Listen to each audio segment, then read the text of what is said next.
I was having lunch with my coworkers in Seattle when a notification popped up on my phone. I checked the security camera and my heart raced. My mother-in-law, Diana, was in my house, telling movers where to put her things. "This goes upstairs," she said, pointing to the master bedroom. "Be careful with that mirror. It's a family heirloom." She walked around like she owned the place, her fancy handbag swinging on her arm. "My name is Olivia, and I'm 34 years old. While I was away on a work trip, my mother-in-law was moving into my house. And the worst part, she didn't know I could see everything. Andrew needs his mother close by," she told the movers, rearranging my furniture. "This house is too big for just him and his wife. They're barely here anyway." I muted my phone, left the table, and stepped into a quiet corner of the restaurant. With shaking hands, I called my husband, Andrew, straight to voicemail. Back on the security feed, I saw Diana moving my things, replacing my photos with her own. Then she opened my closet and ran her fingers over my clothes. "These will need to go," she said. "I need space for my things." I had installed the security cameras for peace of mind while traveling. Now they were showing me exactly how far Diana was willing to go. She had never liked me. To her, I was just the career woman who stole her son. She wanted me out of the way. Then she made a phone call. "Darling," she said sweetly, "everything's going great. You were right. Olivia being away makes this much easier. We'll have everything settled before she gets back." I froze. Andrew knew. He had been the one pushing me to take this trip. Had he planned this? "The house needs a real woman's touch," Diana continued, placing an ugly vase on my table, "not someone who's always busy with work." I ended the video and texted Andrew, "Hope you're having a good day. Quick question. Why is your mother moving into our house?" Then I called my lawyer, Julia. She had helped me protect my home before when Diana tried to refinance it without my permission. "Julia, it's happening again. But this time, I have it all on video." "Send me everything," she said. "And don't let them know you're onto them yet. Let's see how far they'll go." Andrew finally texted back, "Mom's just storing some things. Don't make a big deal out of it." Storing things? I checked the cameras again. Diana was putting her fancy china in my kitchen, while my cookware was packed in boxes labeled "Donate." I texted Andrew again. Storing things doesn't mean boxing up my stuff and changing the whole house. His reply came fast.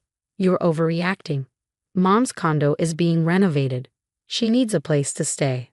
I told her it was fine. I took a deep breath. Julia's words echoed in my mind. "Don't tip your hand yet." "How long is a while?" I asked. "We'll talk when you get back. She's just trying to help." Help. Right. Like when she tried to make Andrew sell the house so we could move closer to her. Or when she told people our house was too big for a couple without kids. On the camera, I saw movers bringing in a whole bedroom set. "This goes in the master bedroom," Diana said. "That furniture can go to the garage." My furniture, my bedroom. I sent the video to Julia and checked my calendar. I still had 3 more days in Seattle. But I decided to go home early. My phone buzzed again. "Andrew. Mom says the movers are almost done. She's excited to make the place more homey. Maybe this will help you want to spend more time there." I stared at the message, feeling a mix of anger and sadness. After 7 years together, 5 of them married, Andrew was still choosing his mother over me. But this time, I had proof. I replied with a simple and moved my meetings. I'd be home in 48 hours. Let Diana think she had all the time in the world to settle in. Let her believe she had one. Because this time, I wasn't just going to stop her. I was going to make sure she never tried this again. I sent one last message to Julia. "I'll be home tomorrow night. Get everything ready." It was time to show my mother-in-law whose house this really was. I arrived home at 9 p.m. the next evening, parking my car a block away and walking silently up to my own house. The lights were on, and through the window, I could see Diana lounging on an unfamiliar floral sofa where my modern sectional used to be. She was talking on the phone, gesturing animatedly. Instead of going in, I circled to the side of the house, opening my security app. Diana's voice came through clearly on the indoor cameras. "Yes, she texted Andrew about it, but don't worry. He handled it just like we discussed." She laughed. "You should have seen how fast the movers worked. All her modern furniture is in storage. Well, most of it's marked for donation actually. This house needs a proper family atmosphere." I switched cameras, watching her walk into my kitchen. now filled with her ornate china cabinets and vintage decor. Of course she'll be upset, but what can she do? Andrew's name is on the house too. If she makes a fuss, well, I've already spoken to my friend Margaret about a position for her in California. Much better career opportunity than what she has here. My hands clenched into fists, so that's why Andrew had been pushing me to consider that job transfer. Another one of Diana's manipulations. Trust me, once everything's settled, she'll have no choice but to accept it. This house is far too big for someone who's never here. Andrew needs his mother, not some career-obsessed wife. Whoa. I'd heard enough. Time to make my entrance. The look on Diana's face when I walked through my front door was priceless. She froze mid-sentence, phone still pressed to her ear, face draining of color. I'll call you back, she stammered, ending her call. Olivia. What a surprise. We weren't expecting you until Friday. Clearly. I set my bag down, looking around at my transformed living room. You've been busy. She recovered quickly, smoothing her expensive blouse. Just helping to make the place more comfortable. Andrew agreed it needed a woman's touch. Interesting. I pulled out my phone, holding it up. Because I've been watching you move in all day yesterday and I don't recall any discussion about donating my belongings. The color drained from her face as she realized what I meant. Her eyes darted to the small security camera in the corner, the one she hadn't noticed during her takeover. Those cameras are recording. Every minute, including your little phone conversations about forcing me to transfer to California. I smiled sweetly. Would you like to see the footage? She drew herself up, trying to regain control. This is Andrew's house too. He wants me here.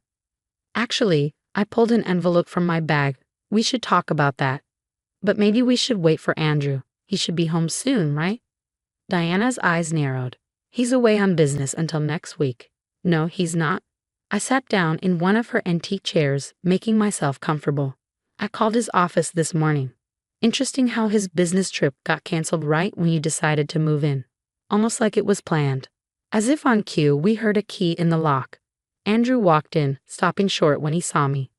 Olivia, you're home early. Surprise, I held up my phone, showing the security feed. Your mother and I were just discussing her renovation project. He looked between us, uncertainty crossing his face. Look, I can explain. Mom's condo is not being renovated. I cut him off. I checked. Just like I checked the storage facility where she's been sending my things. Just like I checked the donation center that has no record of any furniture donations, despite what your mother told the movers. Diana stepped forward, voice sharp. Now see here. No, you see here. I stood up, keeping my voice calm but firm. I've watched you try to take over my marriage for 5 years. I've watched you manipulate, scheme, and undermine me at every turn. But this, moving into my house while I'm away, disposing of my belongings, planning to force me into a transfer? I turned to Andrew. And you? Lying about business trips, helping her plan this behind my back. Did you really think I wouldn't find out? He had the grace to look ashamed. Mom said, she said you were never here anyway. That the house was too big for just us. That maybe if we had more family around. So you decided to let her move in without discussing it with me, your wife? Diana cut in. A wife who's never home. Who puts her career before family. Andrew needs to make a choice. I interrupted, opening the envelope I brought. Right now. I pulled out 2 sets of papers. Option 1. Diana moves out immediately. Everything goes back exactly as it was. We go to marriage counseling, and we set some real boundaries with family. I laid down the second set of papers. Option 2. Diana keeps the house. And you keep your mother. But you lose me. Andrew stared at the divorce papers, face pale. Olivia, you can't be serious. Oh, I am. And before you both start plotting, you should know, Julia has copies of everything. The security footage, the recordings of Diana's phone calls, documentation of every item removed from this house. One call from me, and it all becomes evidence in a very public divorce case. Diana's face had turned an interesting shade of purple. You wouldn't dare. Think of the scandal. Try me. I stood up, grabbing my bag. I'm going to a hotel. You have until tomorrow morning to decide and to get every single piece of furniture back where it belongs. If not, I gestured to the papers. As I walked to the door, I turned back one last time. Oh, and Diana, the cameras are still recording, just in case you get any more bright ideas. I left them standing there, Diana sputtering with rage and Andrew looking lost. For the first time since this began, I felt in control. Let them squirm overnight. Let them realize exactly who they were dealing with. Because one way or another, this power play would be Diana's last. I spent the night at the Marriott downtown, watching the security feeds on my phone. Diana and Andrew argued for hours after I left. She tried every manipulation tactic in her arsenal: tears, guilt, accusations. But something had shifted. For the first time, Andrew wasn't immediately jumping to defend her. Around midnight, my phone buzzed with a text from Andrew. "Can we talk? Please." I replied simply, "Tomorrow morning, 9 a.m., bring your decision." I barely slept that night, alternating between checking the security feeds and wondering if I pushed too hard. But watching Diana bark orders at the mover she called back to fix this mess reminded me exactly why I'd taken this stand. At 8:45 the next morning, I pulled up to our house. The moving truck was gone, and through the windows I could see my furniture back in place. It wasn't perfect. Diana's sense of decorating still lingered in a few spots, but it was a start. Andrew was waiting on the porch steps, alone. "Mom's gone," he said as I approached. "I drove her home last night." I nodded, unlocking the front door. The house smelled like furniture polish and Diana's overwhelming floral air freshener. But underneath that, it still felt like home. "I'm sorry," Andrew said, following me inside. "I know that's not enough, but I am. I should never have gone along with her plan." "No, you shouldn't have." I sat down on our restored couch. "The question is, why did you?" He sank into the chair across from me, looking exhausted. She has this way of making everything sound reasonable. She said you were always traveling, that the house was too empty, that having her here would make it feel more like a family home. And I guess I've never been good at saying no to her. I noticed. I pulled out my phone, showing him the recordings from yesterday. "Listen to how she talks about me, Andrew. About our marriage. She's been trying to push me out since day one, and you've let her." He watched the footage, wincing at Diana's words. "I didn't know she was planning to get rid of your things, or about the California job. You have to believe that." "I do," I said softly. "But that's almost worse. You were so busy trying to keep your mother happy that you didn't even question what she was doing to your wife." Tears formed in his eyes. "I don't want to lose you, Olivia. Please, tell me how to fix this." I pulled out a business card. "This is Dr. Matthews. She's a marriage counselor who specializes in family boundary issues. I made us an appointment for next week." Hope flickered across his face. "You're willing to try?" On 3 conditions, I held up my fingers. 1. Diana returns her key and never gets another one. 2.